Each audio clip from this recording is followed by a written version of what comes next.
Agora nós vamos começar a discutir a etapa 2. A etapa 2, eu quero gerar um conjunto de regras do tipo se então, a partir daquele conjunto de padrões frequentes, e essas regras têm que ter, obviamente, um suporte mínimo e tem que ter uma confiança mínima, ou seja, essas regras devem ser fortes o suficiente para eu garantir que quando eu aplicar essa regra, eu vou acertar na maioria das vezes. E esse número de vezes que eu quero acertar é justamente a confiança mínima que eu estabeleço. Então, como é que a gente vai fazer? Para cada item set frequente em F, que é aquele conjunto que foi retornado da etapa 1, eu vou gerar todas as regras de associação possíveis por meio da combinação de subconjuntos de itens do item set na forma se A, então C. Tal que a intersecção entre A e C é nula, eu não tenho nenhum elemento em A e também em C, e a união é um item set frequente, ou seja, eu tenho que garantir que todos os itens contidos naquele item set vão estar distribuídos nessa regra, seja no antecedente ou no consequente. Então, a partir desse conjunto de padrões, né, ou de itens sets frequentes que nós obtivemos na etapa 1, A, B e a C, eu posso gerar 4 regras. Nesse caso, eu posso gerar se A, então B, ou se B, então A. E para o segundo caso, eu posso gerar se A, então C, se C, então A. Então, nesse caso, eu vou analisar essas 4 regras e percebam que eu não tenho elementos comuns, né, em nenhum dos antecedentes consequentes e também que se eu fizer a união para cada um deles dos elementos do antecedente e no consequente, eu vou obter exatamente aqui o que eu tenho no meu item set frequente. Para cada uma dessas regras que ele gera, ele vai calcular a confiança da regra. Então, lembrando que a confiança é o suporte que nós temos, né, para todos os elementos, unindo o que está no antecedente, o consequente, ou seja, aqui unindo A e B, dividido pelo suporte dos elementos, de todos os elementos no antecedente. Nesse caso, o meu antecedente é somente A. Então, em outras palavras, eu vou ver quantas transações suportam A, que é o meu denominador, e quantas transações suportam A e B, que é o meu numerador. Dividindo esse segundo valor pelo primeiro, eu vou ter a minha confiança da regra. Então, aqui eu tenho a minha base de transações, né, e eu vou calcular aqui todos esses termos para essas 4 regras. Então, o suporte, né, da minha regra, o suporte da minha regra é justamente o suporte, né, do conjunto inteiro do meu item set é 43, 0,43. O suporte do meu antecedente, para esse caso aqui, A, é 0,86, tá? E quando eu calculo a confiança, que é basicamente esse valor 0,43, dividido pelo antecedente, eu tenho minha confiança aqui da regra de 0,5. Então, o que eu faço para cada uma das regras, né? E se a minha confiança for maior ou igual à minha confiança mínima, eu insiro no meu conjunto C, que são das regras fortes obtidas ao final desse algoritmo. Nesse caso, que eu tenho, né, de se B, então A, e se C, então A. São as duas regras que atendem àquela minha confiança mínima. No caso aqui, considerando confiança mínima de 80%. Então, esse é o resultado final do meu algoritmo a priori. É esse conjunto de regras de associação que me diz o seguinte: se B, então A. Então, se B é um produto, A é outro, então quem compra B tende a comprar A. Quem compra C tende a comprar A. Então, esse é o resultado final, mas percebam que ele se constrói com base em 2 etapas, onde primeiro eu acho os itens sets frequentes, que vão ser a base dessa extração de regras, e depois eu transformo esses itens sets em regras, né, diferentes regras possíveis, de acordo com um número maior de elementos, eu vou ter várias possibilidades de regras, e essas regras eu avalio em relação à confiança mínima definida. E vale salientar que, pela propriedade a priori, né, todas essas regras que estão enumeradas aqui, os seus itens sets, respectivos itens sets, com certeza possuem um suporte maior que o suporte mínimo especificado. Só para mostrar para vocês como é que seria a geração de regras se eu tivesse um item set com tamanho maior que 2, porque com tamanho igual a 2, a gente só tem 2 possibilidades, né? Vamos supor que eu tivesse esse item set com 3 elementos. Na realidade, a gente teria que avaliar todas essas possibilidades. Então, A, B e C, então todas as combinações possíveis. Se A e B, então C. Se C, então A e B. Se A e C, então B, e assim por diante. Então, claro que a gente teria muito mais regras para analisar, né? Mas essa seria a ideia do algoritmo, gerar todas as combinações, tal que a intersecção entre antecedente e consequente seja nula, e a união desses elementos seja exatamente esse conjunto aqui do meu item 7. Agora, uma pergunta que eu faço para vocês é: será que todas as regras de associação geradas pelo a priori são interessantes, mesmo atendendo àquela confiança mínima estabelecida? Antes de falarmos sobre a relevância das regras geradas, eu deixo aqui um resumo dessa etapa 2 do algoritmo a priori. É importante a gente pensar que a geração de regras de associação também precisa ser feita de forma eficiente, pois muitas vezes nós vamos ter muitos itens sets ou padrões frequentes. No geral, a confiança não tem aquela mesma propriedade da monotonicidade que nós discutimos para suporte, ou seja, se eu tenho aqui uma regra se A, B, C, então D, a confiança dessa regra pode ser maior ou menor que a confiança de se A e B, então D. Agora, de uma forma geral, quando nós estamos falando de regras geradas a partir do mesmo item 7, a gente pode assumir que a confiança de se A, B, C, então D, vai ser maior que a confiança de se A e B, então C, D, e vai ser maior que a confiança de se A, então B, C, D. Ou seja, quanto maior for esse consequente, desculpe, o antecedente, né, maior a chance da confiança ser superior. E ela vai decrescendo conforme nós vamos aumentando o número de elementos aqui no consequente, mas sempre, né, pensando no mesmo item 7. Então, pensando nesse exemplo aqui, se eu tenho a confiança de BCD, né, se BCD, então A, for menor que uma confiança mínima, então toda essa porção pode ser podada, porque conforme a gente vai aumentando o consequente, a gente viu que a gente vai diminuindo essa confiança. Bom, então vamos voltar àquela questão para discutir se as regras geradas por um algoritmo de regras de associação são de fato todas relevantes. A gente precisa de medidas objetivas para selecionar essas regras, que devem ser baseadas somente nos dados e, obviamente, independente de qualquer domínio.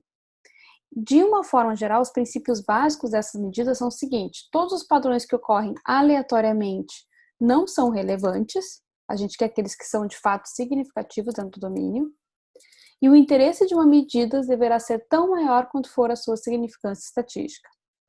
E eu pergunto para vocês, né, será que a gente pode selecionar as regras apenas pela sua confiança, de acordo com aquela definição que nós tínhamos discutido? Então, eu vou mostrar um exemplo para vocês para mostrar para que vocês verifiquem que nem sempre a confiança pode ser confiável na seleção de uma regra.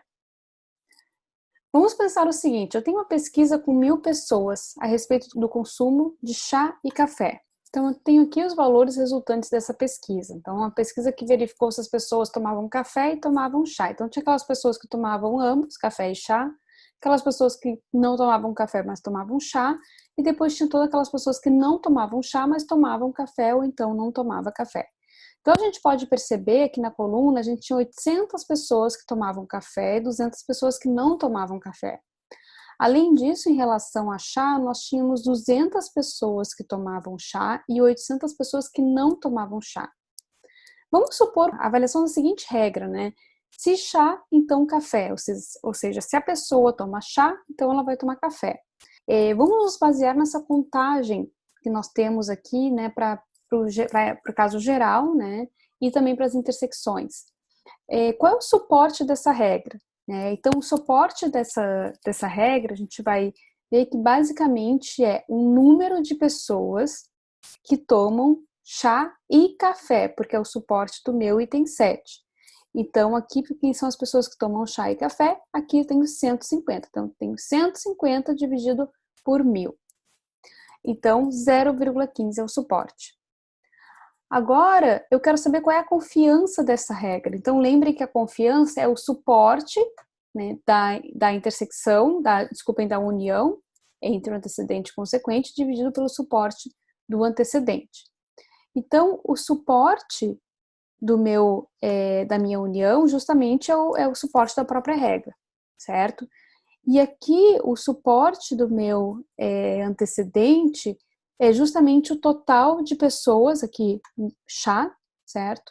Então, o total de pessoas que tomam chá é aqui 200 dividido por 1.000, que dá 0,2. Então, a confiança dessa regra é 0,75, é relativamente alta. Significa que 75% das pessoas que tomam chá também tomam café.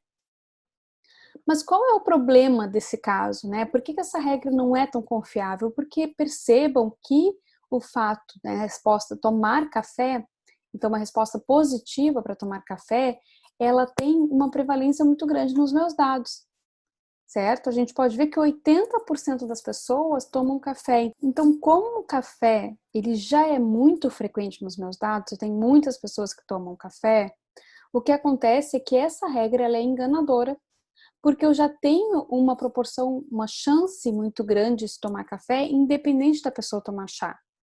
Então, é claro que se a pessoa, essa regra, se chá, então café, ela vai ter uma confiança alta, porque aqui o consequente, ele já é muito comum nos meus dados.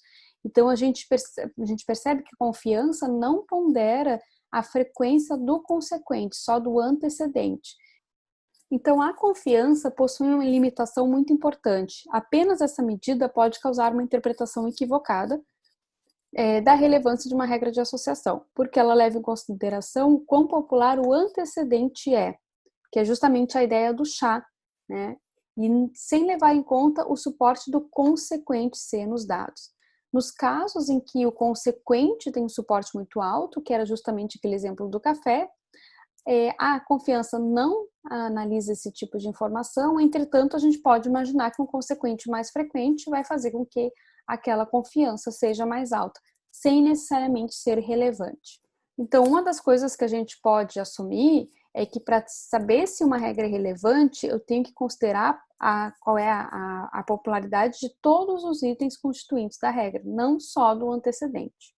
Então, aqui a gente vai discutir uma outra medida alternativa à confiança que é bastante usada na seleção de regras de associação mais relevantes, que é o LIFT. Então, o LIFT é um coeficiente de interesse. Ele indica o quão provável é um cliente comprar C, dado que ele comprou A, controlado, né, por essa popularidade geral do item C.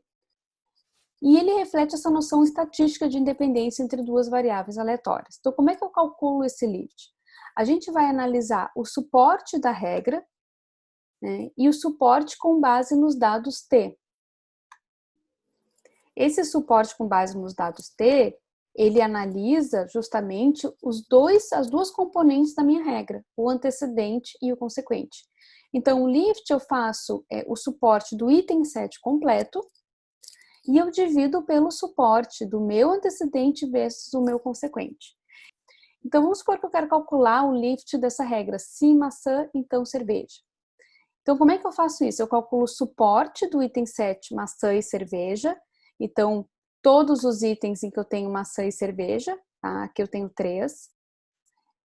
Eu calculo o suporte de maçã, tá? Então, quantas transações eu tenho com maçã? Aqui são 4. E eu calculo o suporte de cerveja. Então, quantas transações eu tenho com cerveja somente? Eu tenho aqui 3 e aqui mais 3, certo? Então, a gente fazendo essas contagens, a gente tem, né, esse suporte de ambos os elementos do item 7 completo, o meu numerador, e o meu denominador é a multiplicação dos suportes do antecedente e do consequente. Aqui nesse caso, o antecedente e o consequente, ambos só têm um elemento. Mas caso contrário, se fosse mais de um elemento, a gente ia ver qual é o suporte do item 7 que está no antecedente ou no consequente. Então, nesse caso, o meu lift é 0,125. Como é que eu interpreto estes valores? Então, de uma forma geral, quando eu tenho um lift girando em torno de 1, indica que esses itens que estão no antecedente e consequente são independentes, ou seja, não tem nenhuma relação de que a compra de um conjunto eleva a chance de comprar de outro conjunto ou diminui as chances. Se eu tenho um lift maior que 1, né, aqui indica o caso de maior interesse, que A e C parecem estar frequentemente juntos, e a ocorrência de A tem um efeito positivo sobre a ocorrência de C. Ou seja, clientes que compram A tendem a comprar C, que normalmente é a análise que eu quero fazer. Agora, um lift menor que 1 me indica ao contrário. indica que a gente tem um efeito negativo do antecedente sobre o consequente, ou seja, é improvável que um cliente compre C, dado que ele comprou A. Então, o lift é uma medida bastante interessante para a gente selecionar, dentre todas as regras que passam o nosso limite de confiança, quais são aquelas realmente relevantes. Então, só para mostrar que naquele exemplo do chá e do café, se eu calculo o lift da minha regra se chá, então café, o valor desse lift é 0,9375, ou seja, é muito próximo de 1, né? Inclusive, ele até é um pouquinho menor, ou seja, ele indica que há uma independência e se houver qualquer chance de relação, na verdade, é o sentido contrário do que a gente esperava, né? Não quer dizer que se tomar chá, tomar café. Na realidade, não existe nenhuma dependência entre esse antecedente e esse consequente. E por fim, eu tenho uma outra medida de convicção, não é tão comum quanto o lift, mas vale a pena a gente olhar, que indica o quão convincente é uma regra. A gente pode interpretar essa medida como coeficiente da frequência esperada de A ocorrer-se em C, ou seja, qual é a frequência de erro dessa regra, imaginando que A e C fossem independentes, dividido pela frequência de previsões incorretas a partir da aplicação da regra se A, então C. Né? Ou seja, a confiança dessa regra indica o quanto que eu acerto ao aplicar essa regra. Então, a gente está aqui 1 menos. Essa confiança nos dá essa ideia de erro, né, da frequência dessas previsões incorretas. A interpretação é semelhante ao do lift, certo? Então, se é próximo de 1 não há relação, se é maior que 1 é porque de fato existe uma associação e essa associação é positiva, se a ocorre, então tende a aumentar a ocorrência de C, e se for menor que 1, então ao contrário, esse efeito na verdade é negativo. Bom, para concluir, vamos pensar em algumas limitações do algoritmo a priori. Ele é um algoritmo que envolve múltiplas varreduras pelo banco, porque cada vez que eu vou calcular suporte, confiança, eu preciso analisar todas as transações e fazer a contabilidade, né, daquelas contagens esperadas para poder calcular cada um desses fatores. Ele acaba gerando muitos itens sets candidatos, né, e alguns dos quais não são válidos ou frequentes. Então, essa definição baseada na análise do suporte de cada um deles, exige a varredura do banco transacional, que é um custo, né, para a gente no cálculo, né, dessas métricas de suporte, de confiança. A própria proposta do nível de confiança adotada na etapa 2 também exige que a gente faça, né, inúmeras varreduras pelo banco para estimar os suportes envolvidos naquele cálculo. Então, de uma forma geral, ele é um algoritmo que a gente pode imaginar que é custoso, porque cada vez que a gente precisa avaliar um item set ou avaliar uma regra, a gente precisa passar por todas as transações para calcular os suportes, para gerar ou o suporte relativo ou a confiança e até o lift. Então, existem algoritmos que visam melhorar essas limitações, né, como o FP Growth. A gente não vai comentar sobre ele na disciplina, mas é importante a gente ter como referência, né, que esse algoritmo visa otimizar esse processo de gerar esses itens sets. Então, eu deixo aqui uma sugestão de leitura para quem se interessar em saber um pouquinho mais sobre esse algoritmo. Aqui eu deixo uma breve comparação, né, sobre o desempenho desses dois algoritmos, o a priori e o FP Growth, para tamanhos variados de conjunto de dados. Então, vocês podem ver que para dados bem simples, né, eles são bem equivalentes, mas quando eu começo a trabalhar com dados mais volumosos, por exemplo, 20 megabytes, o a priori leva 34 minutos, enquanto o FP Growth leva em torno de 5 segundos. Então, é claro que essa implementação do FP Growth ela é muito mais eficiente, né, e principalmente para dados mais volumosos, que é o que a gente costuma trabalhar atualmente. E é interessante só a gente perceber que, embora o a priori não seja um algoritmo eficiente, como a gente viu, né, principalmente em relação ao FP Growth, tem essa revisão aqui, que é de 2017, tá? Ela não é tão recente, mas são apenas 3 anos atrás, então ela faz uma análise de aplicações de regras de associação na área da saúde, né, informática médica, e uma das constatações é que o algoritmo a priori ainda é um dos mais frequentemente utilizados. Então, ele é um algoritmo ainda bastante utilizado, mesmo que ele não seja o mais eficiente, Ele é um algoritmo bastante didático para a gente entender a respeito da ideia de padrões frequentes e de regras de associação.